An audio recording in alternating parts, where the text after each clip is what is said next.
السلطان. بسم اللہ الرحمن الرحیم. اللہ تبارک و تعالیٰ کے مبارک نام سے آغاز کرتے ہیں جو بہت مہربان نہایت رحم والا ہے. الحمدللہ جیسے کہ آپ کو معلوم ہے کہ 67 حدیثیں 67 حدیثیں مکمل ہو چکی ہیں اور 68ویں حدیث کے آغاز سے پہلے امام بخاری رحمۃ اللہ علیہ نے ایک باب قائم کیا اور جس کا عنوان یہ ہے کہ علم قول اور عمل سے پہلے ہے، اور اس میں امام بخاری رحمۃ اللہ علیہ نے چند آیات اور چند احادیث کے ٹکڑے چھوٹے چھوٹے ذکر کیے ہیں، اور آپ کا مقصود علم کی فضیلت کا بیان ہے، علم کی اہمیت کا بیان ہے، اہل علم کی اہمیت کو بیان کرنا چاہتے ہیں تاکہ لوگوں کے ذہن میں اچھی طرح یہ بات بیٹھ جائے کہ جو امام بخاری رحمۃ اللہ علیہ کا دعویٰ ہے کہ علم قول اور عمل سے پہلے ہونا چاہیے وہ درست ثابت ہو جائے کہ واقعی جب علم کی اتنی اہمیت ہے تو قول اور عمل سے پہلے اس کو حاصل کرنا چاہیے. اس میں یہ آخری جو آیت چل رہی تھی سورہ زمر آیت نمبر 9 تھی، امام بخاری نے اس کو ذکر کیا ہے، جس میں اللہ تعالیٰ نے فرمایا کہ اے حبیب کریم صلی اللہ علیہ وسلم آپ ان سے فرما دیجئے کہ کیا اہل علم اور جاہل یہ دونوں برابر ہو سکتے ہیں؟ تو معلوم یہ ہوا کہ کبھی بھی اہل علم اور جاہل برابر نہیں ہو سکتے ہیں.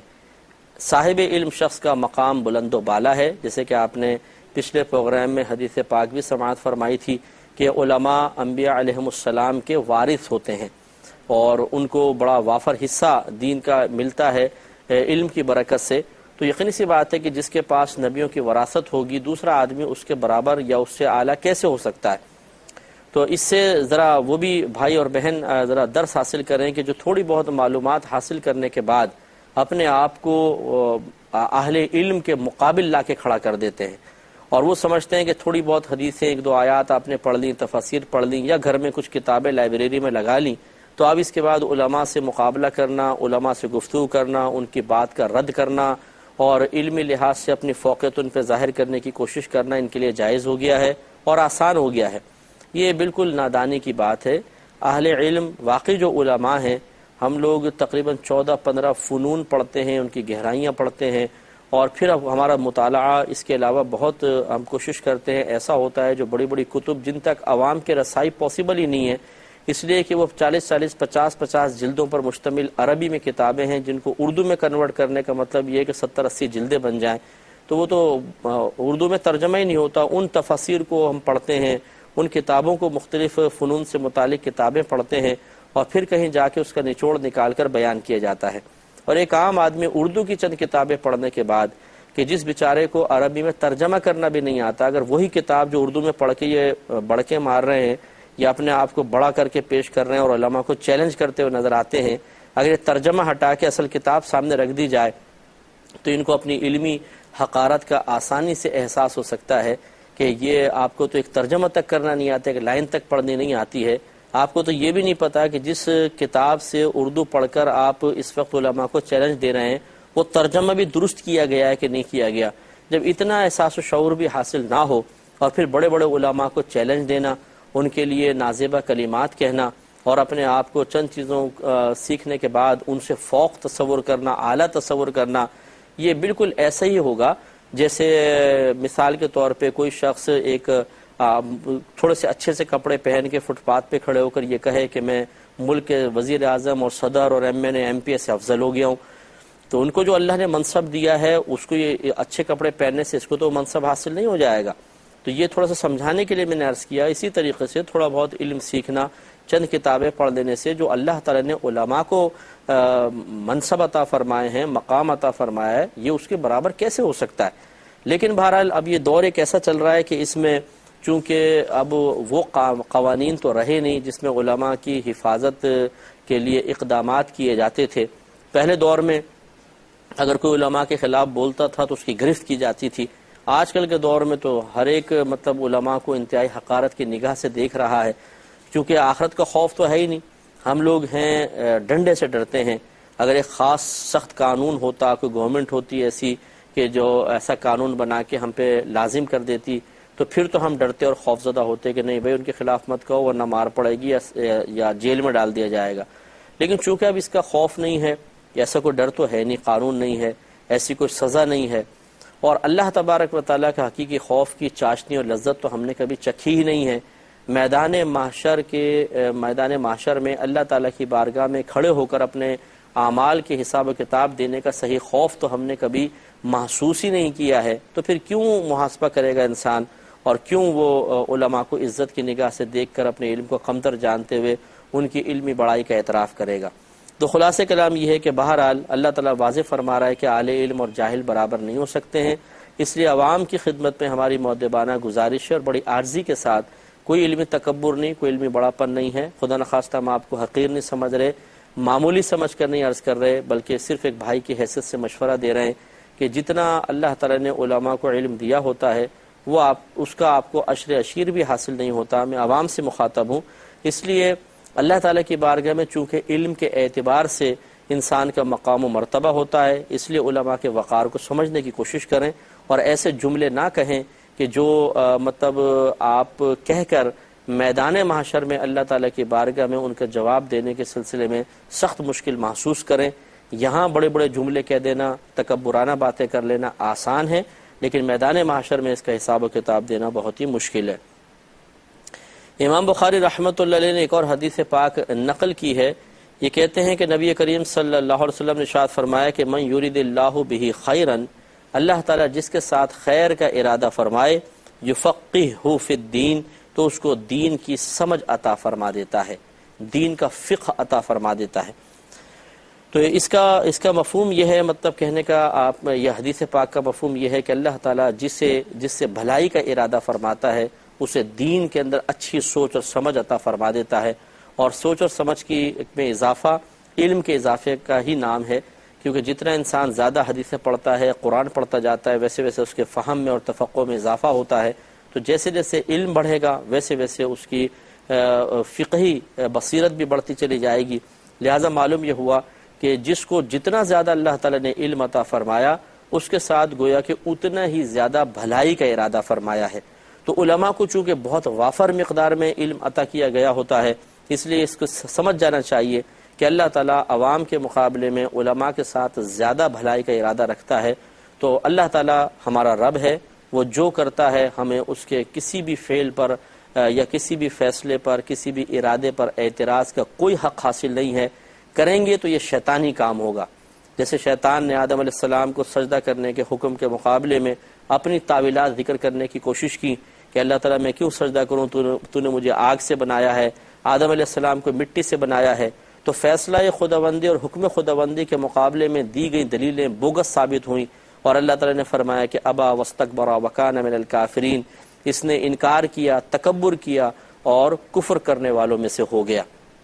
اس لیے ایسا نہ ہو خدا نخواستہ کہ اللہ تعالیٰ تو کسی کو مقام بلند دینا چاہے اور ہم اللہ تعالیٰ کی اس تقسیم پر گویا کہ ناراض ہوتے ہوئے اس منصب اور مقام کو تسلیم کرنے سے گریز کریں اور کہیں کہ نہیں جی یار علماء کیا بیچتے ہیں ہمارے سامنے، ہمارے پاس اتنی کتابیں ہیں اور ہم یہ کر دیتے ہیں اور ہم وہ کر دیتے ہیں، اور بڑے بڑے علماء سے ہم نے تو بحث کی ہے، ہمارے سامنے تو بڑے سے بڑا عالم بھی نہیں بول سکتا ہے۔ اس طرح عوام الناس میں بعض ہوتے ہیں کہ جو علماء کو چیلنج دیتے ہوئے نظر آتے ہیں، اور اللہ تعالیٰ کی جو ان علماء پر کرم نوازی ہے اس کرم نوازی کو تسلیم کرنے کے لیے تیار نہیں ہوتے ہیں۔ اس لیے ہمارا مشورہ ہے بہرحال کوئی قبول کر لے تو آپ ہی کے حق میں بہتری ہے، نہ قبول کریں تو پھر میدان محشر میں انتظار کریں، خود ہی بہت کچھ سمجھا دیا جائے گا۔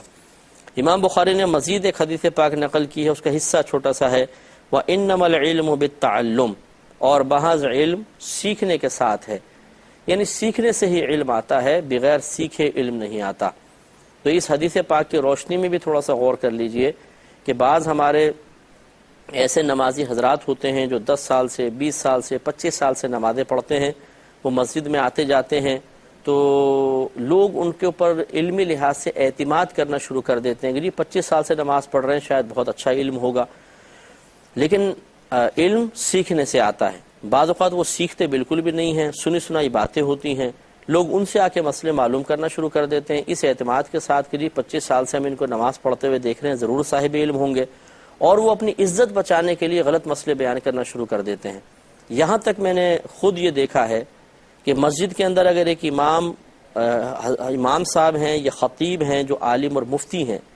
اور ایک نمازی 35 سال سے نماز پڑھ رہا ہے اور ایک عام آدمی ہے، ایک عالم نے مسئلہ بتایا، ایک انہوں نے مسئلہ بتایا، ٹکراؤ پیدا ہوا، کسی نے آ کے ان شخص سے کہا کہ جی آپ تو یہ کہہ رہے ہیں اور امام صاحب ایسا کہہ رہے ہیں، عالم مفتی صاحب ایسا کہہ رہے ہیں، تو وہ اپنے علمی تکبر میں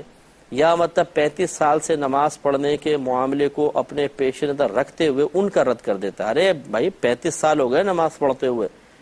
میں کہہ رہا ہوں صحیح ہے۔ تو وہ اتنا تکبر ہوتا ہے کہ اپنی شکست قبول کرنے کے لیے انسان تیار نہیں ہوتا، اور اس طرح غلط مسئلہ بتا کر خود بھی گناہ گار ہوتے ہیں، دوسروں کو بھی گناہ گار کرتے ہیں۔ تو یاد رکھیں کہ آپ کو اگر مسئلہ معلوم کرنا ہو تو کبھی یہ نہ دیکھیں کہ جی یہ شخص اتنے عرصے سے نماز پڑھ رہا ہے تو میں اس سے معلوم کر لوں۔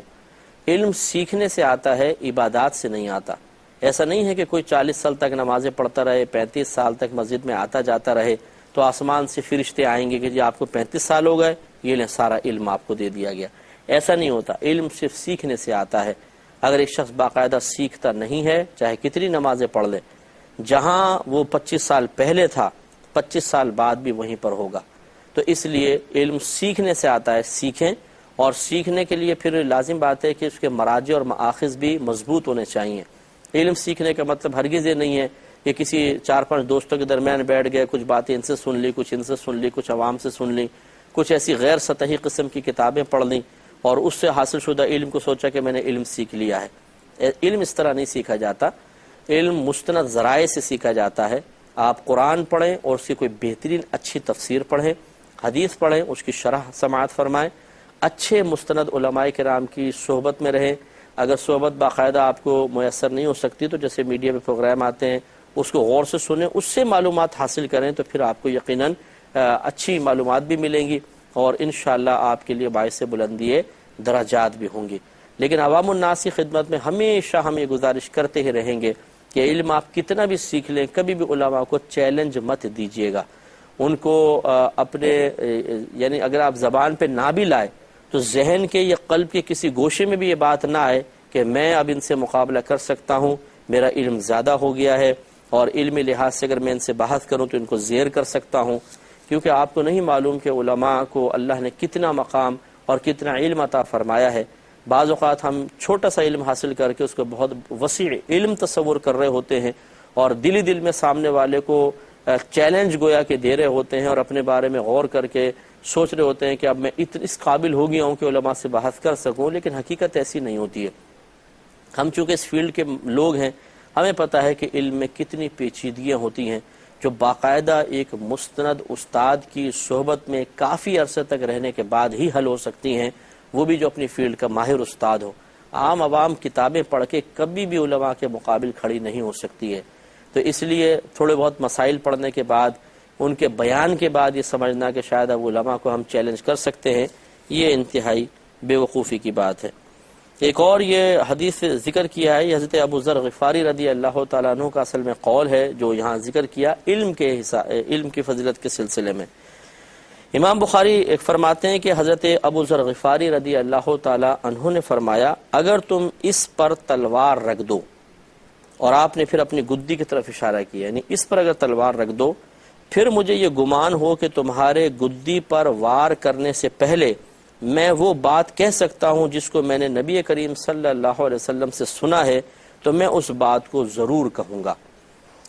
تو یہ بھی ایک حدیث اس سے معلوم ہوا کہ دیکھیں ہمارے صحابہ کرام عالم و رضوان علم کو عام کرنے کے سلسلے میں، علم کی بات کو کہنے کے سلسلے میں ہمیشہ کوشاں رہتے تھے، حتیٰ کہ ان کا جذبہ دیکھیں کہ اگر تم میری گردن بھی اڑا دو تب بھی میں علم کی بات کہنے سے نہیں رکوں گا۔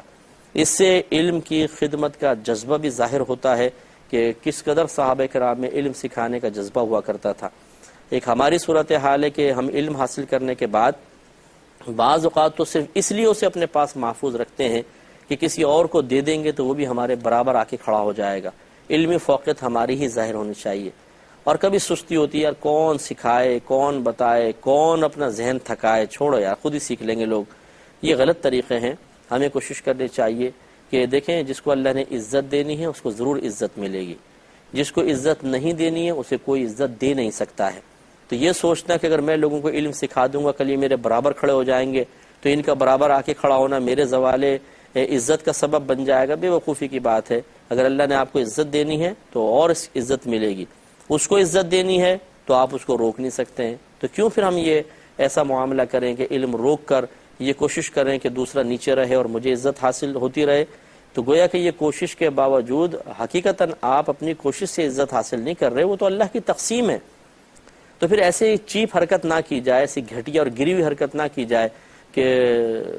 جس کی بنا پر آخرت میں شرمندگی اٹھانی پڑے اور ہم علم کو روک کر کتمان علم کے گناہ کے مرتکب ہو جائیں، کیونکہ نبی کریم صلی اللہ علیہ وسلم نے ارشاد فرمایا کہ جس نے کسی سے علم کی کوئی بات چھپائی تو وہ بروز قیامت ایسے آئے گا کہ اس کے منہ میں آگ کی لگام ہوگی۔ یعنی فاسد نیت کے ساتھ علم روک لینا، اچھی مصلحت کے تحت کو روک لے وہ ایک الگ بات ہے، تو اس لیے فاسد خیال، فاسد ارادے کے تحت بالکل علم نہیں روکنا چاہیے، لوگوں کو سکھانا چاہیے۔ اس کے بعد آپ نے مزید ایک حضرت ابن عباس رضی اللہ تعالی عنہ کا قول ذکر کیا جو اصل میں آیت ہے، کہتے ہیں وقال ابن عباس، ابن عباس رضی اللہ تعالی عنہ نے فرمایا کونوا ربانیین، یا آل عمران کی آیت نمبر 79 ہے کہ تم ربانیین ہو جاؤ۔